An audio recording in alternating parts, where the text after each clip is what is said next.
So, good day everyone. Today we are going to discuss about double-ended queue.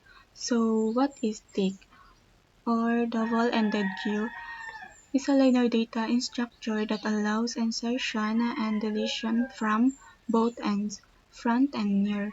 It generalizes both stack and queue. So, ito daw po ay data structure kung saan pwedeng maglagay at magtanggal ng element sa dalawang dulo, sa front at near. For example, we have numbers. So we have numbers here, 10, 20, 30, at 40. So, pwede kang magdagdag sa unahan, front, for example, sa 10, and magdagdag sa ulihan, near, sa 50. At pwede ding magtanggal din sa parehong dulo, which is 10 at 50. So, we have key characteristics, insert at front or near, delete from front or near, can mimic both stack and queue, C1 for all operations. And we have two types of DIQ, input restricted DIQ. So, nakakapag-insert ka sa near, which is sa hulihan, and output restricted DIQ. Nakakapag-delete ka lang sa front. And the next slide is we have key methods. So, narito po ang mga basic methods. Add first, magdagdag sa unahan, syempre.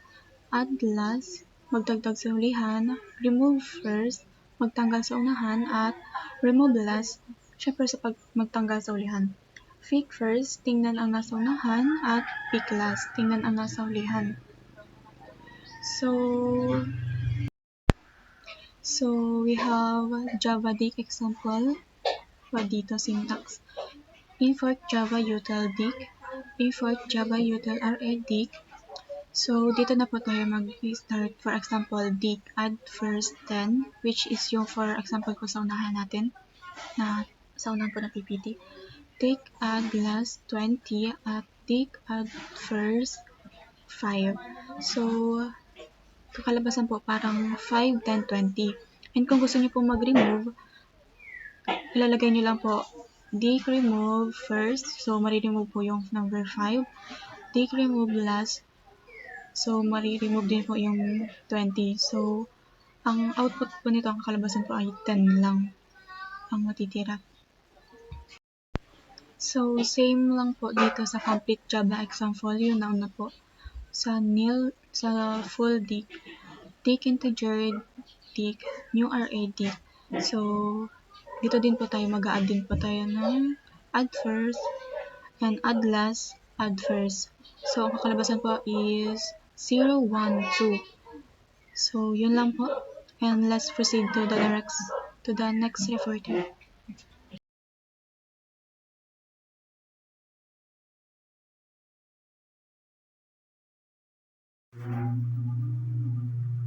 So, good afternoon everyone. My name is Ranscard El Salan and I am here to discuss about the input restricted DIQ. So, kanina guys, tinalakay ni Miss Barnuevo kung ano yung double-ended queue. So, ako naman is pag-uusapan naman natin dito kung ano ang input restricted DQ. So, simulan na natin guys. So, ang rule guys ng input restricted DQ, insertion is allowed only at the rear and deletion can happen from both front and rear. So, guys, dito sa input restricted DQ, allow lang tayong mag-input ng elements only at the rear. So, sa front, dito sa input restricted DQ, hindi siya allowed. And deletion can happen from both front and rear. So, we can execute a deletion from sa front and sa rear. So, as you can see guys, we have here a 4 elements, the A, B, C, and D. So, ang front natin dyan guys is yung letter A. So, and Ang rear naman natin is yung letter D. So, kung mapapansin nyo guys, dito sa front, yung delete, meron siyang check. Kasi ang ibig sabihin niyan, we can execute a deletion sa front, and yung insert naman guys, kung mapapansin niyo, may X. Kasi hindi tayo pwedeng, kasi nga sabi kanina, insertion is allowed only at the rear. So, hindi tayo pwedeng mag-insert ng any elements in the front. While kung mapapansin naman ninyo dito guys sa rear, yung insert at delete, pareha siyang may plus. Ang ibig sabihin niyan, we can execute a insertion at deletion sa rear. So, I hope you guys naintindihan niyo yung input restricted DQ. So, para mas lalo pang madagdagan yung knowledge ninyo, I will give you a simple explanation about the input restricted DQ. So, sa basic idea guys, in a normal DQ, you are allowed to insert at the front, insert at the rear, delete from the front, and delete from the rear. So, but in an input restricted DQ, insertion is restricted only at one end, so usually at the rear, and deletion is allowed at both end and the front rear. And pag-usapan naman natin guys yung operation breakdown. So, let's assume insertion is allowed only at the rear. So, sa tingin nyo guys, alin dyan yung mga allowed operations na pwede nating magamit sa input restricted DQ. So, ang mga allowed operation dyan guys is yung insert rear method, delete from the front, delete from the rear. So, dito guys sa insert rear or add rear, ginagamit natin siya para mag-add ng element at the back. While dito naman sa delete front method, ginagamit naman siya to remove element at the front. And then, dito naman sa delete rear method, ginagamit natin siya to delete or remove the element from the back. So, guys, ano sa tingin nyo yung hindi allowed na operation dito sa input restricted DQ? So, ang hindi dyan allowed na operation guys is yung insert front or yung add front method. Kasi nga sabi kanina, insertion is allowed only at the rear. So, hindi tayo pwedeng mag-add ng any elements sa front. So, yun nga, you cannot add at the front. Hindi tayo pwedeng mag-add ng any elements at the front. So, and guys, we have here a sample code for insert at rear, delete from the front, and delete from the rear. So, kung mapapansin nyo guys, gumamit dito ng array. So, ang pangalan ng array is yung AirDQ. So, dito na tayo guys sa insert at the rear. Ito guys yung code para mag-insert ng mga elements sa... So, ito guys yung code para mag-insert tayo ng elements. So, AirDQ.add last A. So, nag-add tayo ng element na A. AirDQ.add last B. Nag-add tayo ng element na B. And lastly, AirDQ.add last. Nag-add tayo ng element C. So, ito guys yung sa insertion ng elements dito sa input restricted DQ. So, kung mapapansin niyo guys, gumamit dito ng add last kasi nag-add tayo ng elements sa last at hindi sa front. So, dito naman guys sa delete from front, gumamit tayo dito ng nag-execute tayo dito ng AirDQ.remove first. So, ibig sabihin yan, i-delete niya yung first element natin. So, ano sa tingin nyo guys yung first element dyan na madidelete? So, kapag in-execute natin yan, of course, madidelete dyan yung letter A kasi siya yung first element na na-add dito sa ating program. And then, lastly guys, dito sa delete from front. So, dito guys, gumamit naman dito ng AirDQ, yung pangalan ng array natin, that remove first. So, mali pala guys. Sorry. Wait lang. Delete from rear. So, as you can see guys, gumamit tayo dito ng AirDQ, yung array natin, then remove last. So, sa tingin nyo guys, alin dyan yung mariremove sa mga elements na yan? Sa A, B, C. So, of course, ang mariremove dyan is yung letter C kasi siya yung last element sa array na in-execute natin. So, guys, sa tingin nyo, bakit siya tinawag na input restricted? So, tinawag siyang input restricted kasi input means inserting data and restricted means limited. So, the name literally means insertion is limited to only one side. So, yan yung guys, yan yung dahilan guys kung bakit siya tinawag na input restricted. And so guys, let me give you a real life analogy of the input restricted DQ. So, imagine a one-way loading conveyor belt. Workers can only place boxes at the end of the belt, so which means yung rear, but workers at both ends can remove boxes.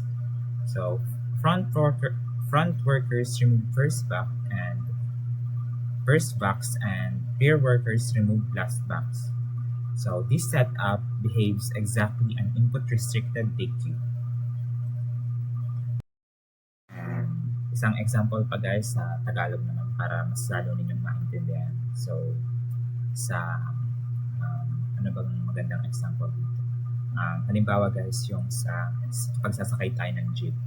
So, pagsasakay tayo ng jeep, syempre, isa lang naman ang pintuan ng jeep. And, so, ang mangyayari niyan, yung lahat ng mga pasahero, allowed lang siyang pumasok dun sa pinakang main door natin, dun sa ulihan.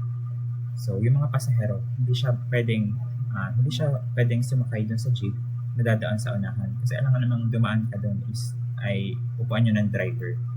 So yun guys. Guys, let's talk about naman sa key characteristic ng input restricted DQ. So, input restricted DQ, it confines a behavior of both queue and stop. So, sa queue yung first in, first out when removing from front. While dito naman sa stop, yung LIFO, which means the last in, first out when removing from rear. So, it is more flexible than a normal DQ but more controlled than a full DQ. And of course, it prevents disorder in insertion, only one entry point. So when it is useful, an input restricted DQ is useful when you want to control insertion, only one source of input, but need flexibility in removal, can remove from either end. So example use cases, halimbawa sa task processing system where tasks are added in order but you can cancel from either end. Another one is undo system, where last or first action may need to be removed. And lastly, yung buffer system with control input but flexible output. So, pag-usapan naman natin guys yung side-by-side comparison ng tatlo, which are yung DQ, input restricted, and output restricted. So, sa operation guys, sa insert at front, so allowed siya sa DQ, and dito naman sa input restricted, syempre hindi siya allowed kasi nga sa input restricted, allowed lang tayong mag-add ng element only at the rear. So, dito guys sa output restricted, same as DQ, allowed din siyang mag-insert ng element at the front. And dito naman guys sa insert at rear, dito sa DQ, allowed siya allowed siya dito sa tatlo. Sa DQ, input restricted and output restricted. And delete at front, allowed din siya dito sa tatlo. Sa DQ, input restricted, output restricted. So, dito guys, sa delete from rear, allowed lang siya dito sa dalawa. Dito sa DQ and sa input restricted. So, dito guys, sa delete from rear, allowed siya dito sa DQ and dito sa input restricted. Pero hindi siya allowed dito sa output restricted kasi kapag magdi-delete tayo ng element, dito sa output restricted, allowed lang siya in the front. Hindi siya allowed sa rear. So, pag-usapan naman natin guys yung real world use cases ng DQ, ng input restricted at output restricted. So, dito guys sa DQ, ang real world use cases niya is sa Ando, Redo stacks, sliding windows, and algorithms. Dito naman sa input restricted, sa task queue with priority at rear, sa scheduled jobs, and lastly, sa output restricted, sa print spoolers, service queues, FIFO at front insert. So, yun guys yung real world use cases nitong tatlo. Nitong DQ, input restricted, and output restricted. So, dito naman guys yung example code namin ng input restricted DQ. So, kanina in-explain na ni Miss Barnuevo yung full code dito sa full DQ. So, ako naman, explain ko naman dito guys yung code sa input restricted DQ.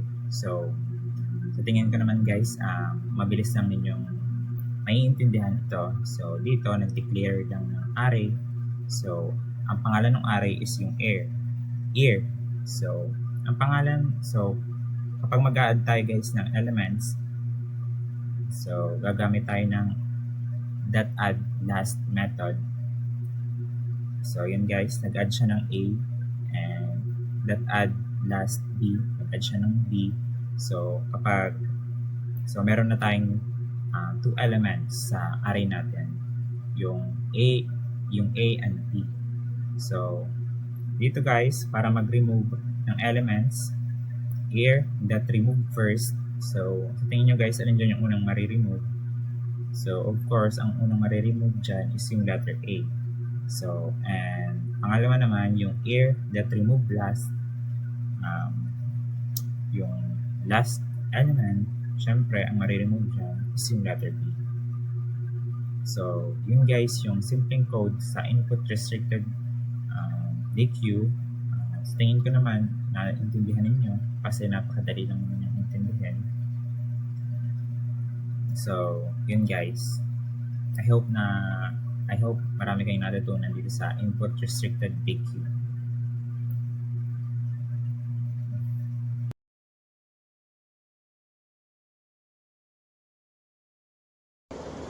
So good day everyone. Today I will be explaining what an output restricted DQ is and how it works. So first, let's start with the term DQ.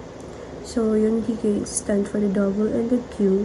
So this means that we can perform operation like insertion or deleting elements on both ends, which are the front and the rear. Now in a normal DQ, we can insert at the front, insert at the rear, delete from the front, delete from the rear. So, dahil sa case na to, nakapokus tayo sa special type of DQ, which is yung output restricted DQ. So, ano nga ba ang output restricted DQ? So, an output restricted DQ is a type of DQ where we can insert elements at both end, front and rear, but you can only delete elements from one end, which is the front. So, yung explanation of the diagram here. So, now let's look at the diagram shown. So, we have elements X, Y, Z, W arranged in a DQ. So, the front the front is on the left side, the rear is on the right side. So at the front, we can insert and delete. So at the rear, we can only insert but not delete. So for example, if you want to remove an element, we can only remove X from the front. We can directly remove W from the rear. So now let's move on to the summary of the 3 types of DQ. So before po comparing those 3 types of DQ, quickly reminder lang po na everyone na yung DQ or a double-ended queue is a data structure where operation can happen at both ends, so meaning the front and the rear. So the first type of DQ po is we have the standard DQ. So ang standard DQ is siya yung most flexible type. So it allows insertion and deletion from both the front and the rear. So because of this flexibility, it can behave like a stack or a queue. So depending po siya kung paano natin siya gagamitin. So pwedeng switch between behaviors. So yung next naman po na types of DQ is we have the input restricted DQ. So dito naman po the restriction is on insertion. So, insertion is allowed only at the rear. Pero yung deletion can be done from both the front and the rear. So, here we are limiting where we can add elements but we still have the flexibility when removing them. So, the last is the output restricted DQ. So, in an output restricted DQ, the restriction is on deletion. So, deletion is allowed only from the front, but insertion can happen at the both front and the rear. So, sa part nitong output restricted DQ, gumawa tayo ng isang listahan na tinatawag nating OR, short for the output restricted, gamit ang array DQ. So, concept ng output restricted ay very simple lang. So, madaya tayong magpasok ng data sa kahit anong dulo. Pero, limited lang sa isang dulo ang pagtanggal nito. So, first is gumamit tayo nitong or.add first para ilagay itong letter X sa unahan ng ating DQ. Next is gumamit naman tayo nitong or.add last Y para naman ilagay yung letter Y sa hulihan. Kaya ang pagkakasunod-sunod na ng ating data sa loob ay X bago ang Y. So, the X will be in the front and the Y will be in the rear. So, dito natin makikita ang pagiging restricted or limitado ng operasyon. So, dahil output restricted nga ito, ang pagtanggal natin ng data ay ginagawa lang sa isang dulo. Kaya ang tinawag natin is itong remove first. So, dahil dito, ang X na nasa unahan ang matatanggal sa listahan. At ang maiiwang matitira na lamang sa ating DQ is itong letter Y, which is yung nasa hulihan. So, ito ay isang example siya na kung paano natin kinokontrol ang paglabas ng information kahit na pinapayagan natin itong pumasok mula sa magkabilang direksyon.